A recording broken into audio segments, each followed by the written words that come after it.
بسم اللہ الرحمن الرحیم۔ شروع اللہ کے نام سے جو بڑا مہربان نہایت رحم والا ہے۔ سرد جوت کون تھا؟ تو آئیے دوستو اس داستان کا اگلا حصہ شروع کرتے ہیں۔ کشن بنسی کی عمر 7 سال 20 دن تھی کہ ایک ظہر کو وہ بھائیوں کے ساتھ نماز کے بعد اتنا مگن ہوا کہ عصر کا ٹائم گزر گیا اور مغرب کی اذان ہو گئی۔ تو کشن نے آغوش سے سال بھر کے چھوٹے بھائی نکھل کو نکالا اور یگل کے ہاتھوں میں دیا۔ کیا ہوا بھائی جی؟ یگل نے پوچھا۔ عصر تو پڑی ہی نہیں، مغرب کی اذان ہو گئی۔ 7 سالہ کشن پریشانی سے بولا اور مسجد کی طرف دوڑ گیا، وضو بنایا اور سورج کے پاس کھڑا ہو گیا۔ نمستے باپو جی، اس نے سلام کیا، مگر سورج نے جواب نہ دیا اور امام کے پیچھے تکبیر کہہ دی۔ مغرب ہو گئی۔ کشن تو کانپنے لگ گیا۔ کشن، عصر کی جماعت کے وقت تم کہاں تھے؟ امام مسجد نے پوچھا۔ امام صاحب بھائیوں کے ساتھ تھا۔ عصر پڑھی ہے؟ امام نے پوچھا۔ مجھے یاد ہی نہیں رہی۔ سورج کا چہرہ سرخ ہو گیا۔ کشن بنسی، جب تک تیرے لبوں میں مدرا نہ ٹپکایا جائے تو آنکھ ہی نہیں کھولتا۔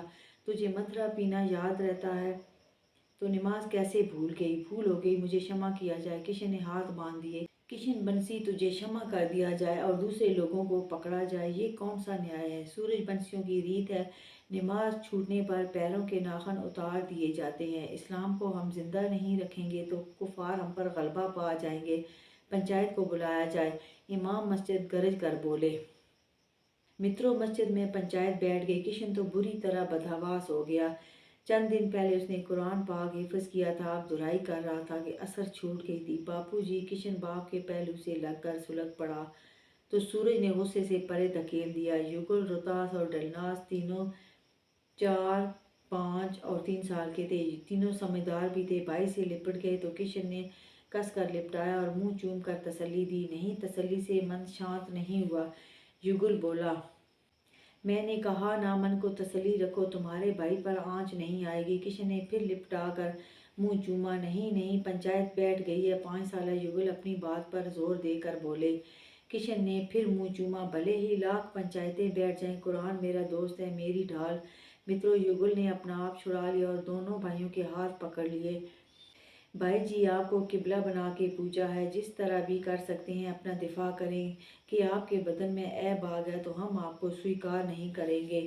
متروں، کشن کا رنگ پھک ہو گیا۔ یگل چاروں بھائیوں کو لے کر لوگوں میں بیٹھ گئے۔ سورج ایک طرف کھڑا تھا۔ سرپنچ نے سب کے سامنے نماز کی پابندی کی اہمیت بتائی اور بتایا کہ سورج بنسیوں کی ریت ہے کہ نماز کی قضا نہیں مانی جاتی اور جسمانی طور پر بدن سے پیروں کے ناخن الگ کیے جاتے ہیں۔ تو سورج بنسی کے بیٹے کشن بنسی نے عصر چھوڑ دی اور بھائیوں سے کھیل میں لگا رہا تو سزا کے طور پر اس کے پیروں کے ناخن الگ کیے جائیں گے۔ اس حکم پر عمل درآمد کیا جائے۔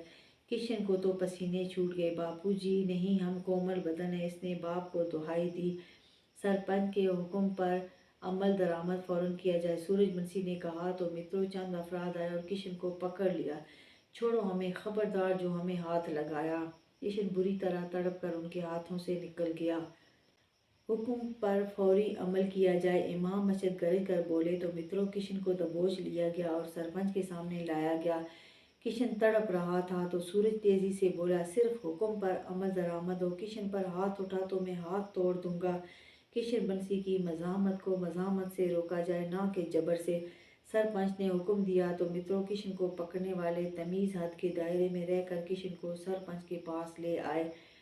سنیں سرپنچ جی، ہمیں معافی دی جائے، ہمارے پیر سندر ہیں، ہمارے بھائی پیروں سے سروائیو کا کھیل شروع کرتے ہیں، ان میں نقص آ گیا تو وہ نگاہ پھیر لیں گے۔ ہمارے سندر سفید پیروں سے بڑھ کر پھر کرۂ ارض پر ان کے لیے خوبصورت نظارہ کوئی نہیں ہے۔ ہم شمع کے طالب ہیں، ہمیں معافی دی جائے، کشن نے دہائی دے کر کہا۔ کشن بنسی، فیصلہ سنا دیا گیا ہے، معافی کی تو گنجائش ہی نہیں نکلتی۔ سرپنچ سرد لہجے میں بولا۔ سرپنچ، آپ مذاکرات کیوں کر رہے ہیں؟ عمل درآمد کیا جائے جلدی، پانچوں بڑے ایک ساتھ بولے۔ تو کشن تو بری طرح گھبرا گیا۔ نہیں، ہمیں ہر حال میں معافی دینا ہوگی پنچایت کو، ہم کومل ہیں، کوملتا دنیا میں بہت تھوڑی ہے، ہمیں شمع کیا جائے، کشن تیزی سے بولا۔ متروں، سرپنچ نے اس کا پیر پکڑ کر اپنے گھٹنے پر رکھ لیا تو کشن نے تیزی سے پیر پیچھے کر لیا۔ کشن، میں گولی مار دوں گا، میں نے ہٹ نہیں سکھائی، پھر ہٹ کیوں دکھا رہے ہو؟ پیر رکھو سرپنچ کے گھٹنے پر۔ सूरज बंसी गरज कर बोला। मित्रों, किशन ने बाप को देखा, इमाम को देखा और फिर सरपंच को देखा और पैर आगे ना बढ़ाया। उसके वजूद में एकदम ठहराव आ गया था। हमें पानी पिलाया जाए। किशन ठहर ठहर कर बोला तो मित्रों, एक आदमी ने साफ गिलास में उसे पानी दिया। वो एक घूंट में पी गया और गिलास वापस कर दिया। उसने सरपंच पर निगाह गाड़ दी। उसकी दुहाई नहीं सुनी गई थी। सुने सरपंच, फिक्का से कज़ा साबित है। तो सरपंच चौंक गया। मुज़ाकरात नहीं होंगे, एक बड़ा बोला। You shut up. लागू कानून के बगैर हमारे बदन को कोई छू नहीं सकता। पहले शरई लिहाज से और कानूनी लिहाज से साबित करो तो हम अपने नाखून खुद उतार देंगे। किशन नब्बे तुले अल्फाज में बोला तो सूरज भी चौंक कर बेटे को देखने लगा। ठीक है, फिक्का से कज़ा साबित है, पर सूरज बंसियों से कज़ा साबित नहीं। वो इस हुक्म को नहीं मानते। सरपंच बाहिमी सलाह मशवरे से बोला। सही है, सूरज बंसियों का हुक्म सर आंखों पर। फिर किशन ने आयात पढ़ी जिनका तर्जमा था कि बच्चा 7 साल का हो जाए तो उस पर नमाज फ़र्ज हो जाती है और जब वो 10 साल का हो तो उसे मार कर नमाज पढ़ानी चाहिए। और हमारी उम्र इस वक्त 7 साल 20 दिन है। सरपंच शशो पंज में पड़ गया और बाहिमी सलाह मशवरा करने लगे। सूरज ने हैरत से किशन को देखा, मगर किशन ने बाप की तरफ निगाह ना उठाई। किशन बंसी, आपकी बात दुरुस्त है, परंतु आप 7 साल 20 दिन के हैं, तो नमाज एक बार फ़र्ज हो जाए तो सूरज बंसियों की रीत है कि छूट नहीं दी जाती, सो हुक्म पर अमल किया जाता है। सरपंच ने फैसला सुना दिया। 7 साल किशन ने बड़ी नफरत से पंचायत को देखा और बोला, शरई हुक्म को नहीं मानाना, बट हुकूमत बरतानिया का कानून तो मानते हो। मेरी उम्र 7 साल 20 दिन है, इस लिहाज से हम नाबालग हैं और नाबालग को सज़ा देना जुर्म है। हम वायसराय हिंद से अपील करेंगे। वहाँ खुसर फुसर होने लगी और फौरन माफ़ी दे दी गई। किशन ने तेज़ी से साल भर के भाई को उठाया और भाइयों को लिए वहाँ से निकल गया। सूरज बंसी पीछे दौड़ा, मगर किशन नाराज़ होकर भाइयों को लेकर पहाड़ों पर चला गया। सूरज तो मरने लगा। वाकई किशन बहुत ज़हीन था और अपनी जहानत और हिकमत से बच गया था। कुछ दिनों तक सब सूरज के हमरा उससे माफ़ी मांगने गए। हमें कानूनी दलील पर छूट मिली थी। तुम लोगों के पास कोई दलील है तो बताओ, वरना हमारी राह अलग। किशन बंसी, सूरज बंसियों की मलाई है और हम ये मलाई खोना नहीं चाहते, सरपंच ने कहा। किशन मुस्कुरा दिया तो सरपंच ने बाहों में ले लिया। अगर मुझे पता होता कि तारीफ में इतनी ताकत है तो मैं भी आपकी तारीफ में 2 बोल ही कह देता, किशन ने मुस्कुराते हुए कहा। तो सरपंच ने चूमते हुए ज़ोर से भींच लिया। इसका मतलब है कि सरपंच ने उसकी तारीफ की तो किशन राज़ी हो गया था। किशन के गुलाबी नाखून उभरे हुए और बड़े चमकदार थे और वो स्याह चमड़े की जूती पहनता तो उसके नाखून बड़ी सजावट देते थे। उसके पांचों भाई उसके हाथों पैरों की उंगलियां चुनी हुई थीं और वो सरवाइव का खेल अपनी अपनी उंगली से शुरू करते थे। बिस्मिल्लाहिर्रहमानिर्रहीम। 6 घोड़ों का रथ मंजिलों पर मंजिलें मारता बरसगीर के इंतहाई जनूब की तरफ बढ़ रहा था। कई रात और कई दिन मुसलसल सफ़र जारी रहा। रथ के कैबिन में बनी हुई बर्थ पर 7.5 साला किशन बंसी लेटा हुआ था, जबकि घोड़े की बागें सूरज बंसी के हाथ में थीं। धूप तेज थी। धूप की तमाज़त से सूरज बंसी का चेहरा तप रहा था। तवील सफ़र के बाद एक जगह पानी आया तो सूरज ने रथ रोक दिया और कुछ देर वहाँ क़याम के बाद एक बार फिर सफ़र पर रवाना हो गया। और दोस्तों, 11 दिन और 11 रातों के मुसलसल सफ़र के बाद रथ एक पहाड़ी इलाके में दाखिल हुआ, जहाँ पहाड़ियों का एक वसी सिलसिला था। वहाँ रथ ले जाना बहुत मुश्किल था। सूरज घूमकर रास्ता तलाश करता जाता और आखिरकार पूरे 12 दिनों के बाद रथ एक ऊंची और वसी चौड़ी पहाड़ी के सामने जाकर रुक गया। पहाड़ी के इर्द गिर्द गहरी ज़मीन दोज़ खाइयाँ थीं और पहाड़ी पर जंगली जड़ी बूटियाँ और टेढ़े मेढ़े दरख्तों की कसीर तादाद थी, जिससे सूरज ने अंदाज़ा लगाया कि पहाड़ी की घाटियों में पानी करीब ही है। बहुत ही खूबसूरत एरिया था और पहाड़ी काफ़ी चौड़ी और ज़्यादा बुलंद नहीं थी। पहाड़ी के तीनों तरफ गहरी घाटियाँ थीं। एक तरफ से रास्ता सा जाता था, मगर काफ़ी मुश्किल रास्ता था। घाटियों की वजह से पहाड़ी बिल्कुल अलग थलग नजर आती थी और गहरी घाटियों में भी बआसानी उतरा और चढ़ा जा सकता था। इस वक्त धूप बिल्कुल सर पर थी। सूरज ने बेटे को नीचे उतारा और एक साए में बिछाए बिस्तर पर लिटा दिया। 7.5 साल किशन लंबे सफ़र की थकान से बुरी तरह थक गया था। इस वक्त उसका लिबास साफ सुथरा था। सूरज 4 पैरों बाद उसका लिबास तब्दील कर दिया करता था। सूरज ने उसके बंद शूज़ उतारे, मुंह हाथ धुलाया। रथ में पानी के गैलन थे जिसे रास्ते में सूरज भर लिया करता।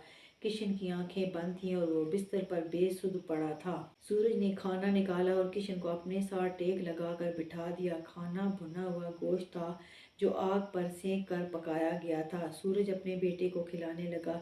किशन को खिलाकर सूरज ने खाना खाया और हड्डियां जमा करके एक जगह रख दी। फिर इसने एक थैला निकाला और उसमें आला नस्ल के आड़ू थे।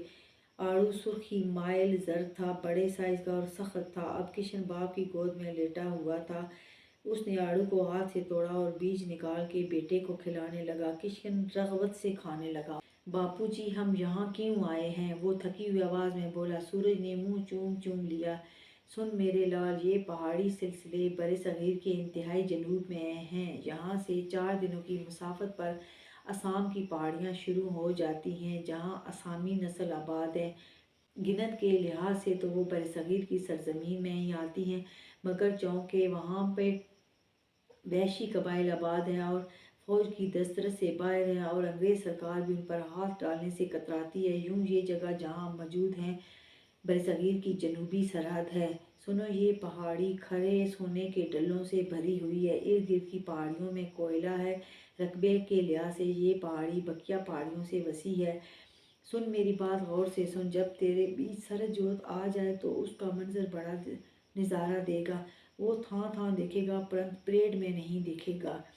और तू ये जान ले कि उसका परेड में दिखना बहुत ज़रूरी है। वो आप मर्जी वाला है, ज्ञानी है, जानता है कि बाबल उसका आखिरी पड़ाव है। वो जब तक आखिरी पड़ाव पर नहीं रुकेगा वो वापस कभी भी नहीं पलट सकता। और आखिरी पड़ाव पर क़याम के लिए उसका परेड में दिखना बहुत ज़रूरी है।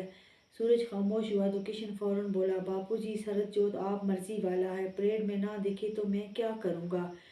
हाँ पुत्र, वो आप मर्जी वाला है, तू उसके परेड में दिखने का दान अदा करना। आशा है वो ज़रूर मान जाएगा। अगर बापूजी वो दान लेकर भी ना माने तो फिर तुम उस समय का इंतज़ार करना जब वो मान जाए। सूरज कुछ देर खामोश रहा, फिर बोला, किशन बेटे, ये पहाड़ी सोने से भरी हुई है।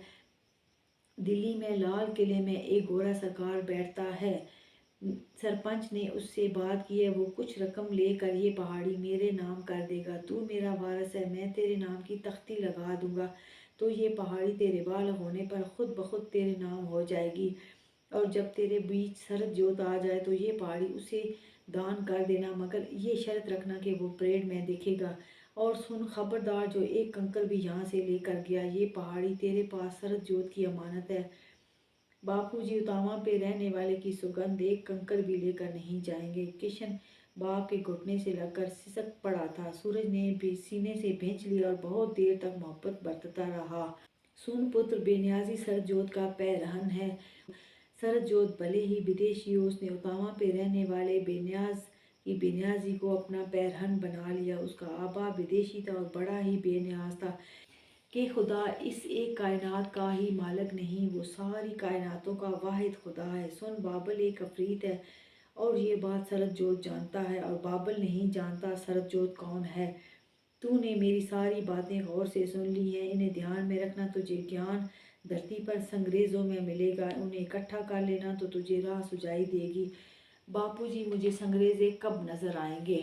जब तू देखने लगेगा, मगर मैं तो अब भी देखता हूँ। मासूम किशन हैरानी से बोला। सूरज ने मुस्कुराकर साथ लिपटाया और उसकी आंखों को चूम कर बोला, मेरा पुत्र अब सिर्फ मुझे देखता है। किशन ने बाप की गहरी नज़रों से शर्मा कर उसके सीने में मुंह छुपा लिया।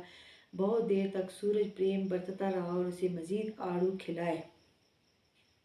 अब सूरज काफ़ी ढल चुका था। उसने घूम फिर कर पहाड़ी का जायज़ा लिया। कुछ कंकर पड़े देखे, उठाकर घाटियों में फेंक दिए। जो आड़ू खाए थे उनके बीच पहाड़ी के आसपास पत्थरों में दबा दिए और बेटे को लिए आकर लेट गया। किशन बेटा, पिछले पैर रवानगी का सफ़र करेंगे, तब तक चांद निकल आएगा और तपन भी कम हो जाएगी। सूरज ने घोड़े खुले छोड़ दिए थे, वो भी दिन भर की थकन से अब आराम कर रहे थे। किशन बेटा, जब तुम जवान हो जाओ तो इस पहाड़ी से शहर तक सड़क निकलवाना। सरदजोत के पैर बहुत नाजुक हैं, उसका जिस्म बहुत नाजुक है, इतना कठिन सफ़र वो नहीं कर पाएगा। अगर मैं जीवित रहा तो तेरे काम में हाथ बटाऊंगा। किशन की सिसकी निकल गई। वो बाप की गर्दन से लिपट कर बुरी तरह रो पड़ा। सूरज ने रोने ना दिया, चुप करा दिया। पानी बहुत नज़दीक है, कुआं खुदवा लेना। मैं घोड़ों की एक जोड़ी छोड़े जा रहा हूँ, नस्ल बड़ी तो तेरी होगी। बीज फेंका है, इंशाल्लाह जड़ पकड़ लेगा तो फल तेरा होगा। यूहा सांपों की सबसे आला नस्ल है और इसका सर जोत से ज़बरदस्त जोड़ है। मैं एक जोड़ा यहाँ छोड़ जाऊँगा। पिछले पैर सूरज उठा, एक नर और मादा घोड़े को समझाया और बाकी चारों घोड़े रथ में जोते। सूरज के पास एक पिटारी थी जिसमें एक नायाब नस्ल की पहाड़ी यूहा नर और मादा थी। एक घाटी के अंदर इसने वो जोड़ा छोड़ दिया। पहाड़ी सांप खुद ही खुराक तलाश कर लेते हैं और जब सूरज पहाड़ी का चक्कर काट कर पलटा तो उसने ख़ास तौर पर हड्डियां देखी। वो वहाँ नहीं थी। वो मुस्कुरा दिया। किशन भी हड्डियां ना देखकर बाप को कलावा मार लेता है। सूरज ने किशन को तैयार करा के अंदर लिटाया तो उसने इजाज़त लेने वाले अंदाज में पूछा, अब चलें वापस। वो गले में बाहें डालकर सरगोशी से बोला, कहीं वो घोड़ों को ना खा जाए। सूरज ने कई बोसे लिए और कहा, वो गोश्त नहीं खाते, पर बापूजी गोश्त के अंदर हड्डी भी तो है। वो अभी तक उलझा हुआ था, तो फिर वो इंतज़ार करेंगे उनके मरने का, और उन्होंने अगर खुद मार दिया तो। सूरज मुस्कराया, नहीं मारेंगे, ये पाबंद होते हैं। तुम डर तो नहीं रहे? नहीं नहीं, फिक्रमंद हो रहा हूँ।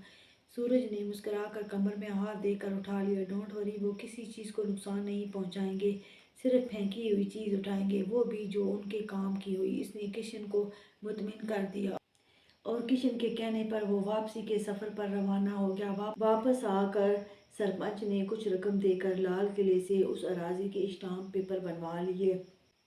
अब कानूनी तौर पर किशन बंसी उस पहाड़ी का मालिक था। सूरज बंसी को इंग्लैंड अथॉरिटी हासिल हो गई थी। कागजात उसने बीकानेर ब्रांच में रखवा दी और सूरज बंसी के नाम का बड़ा सा बोर्ड बनवा कर वहाँ नस्ब कर आया।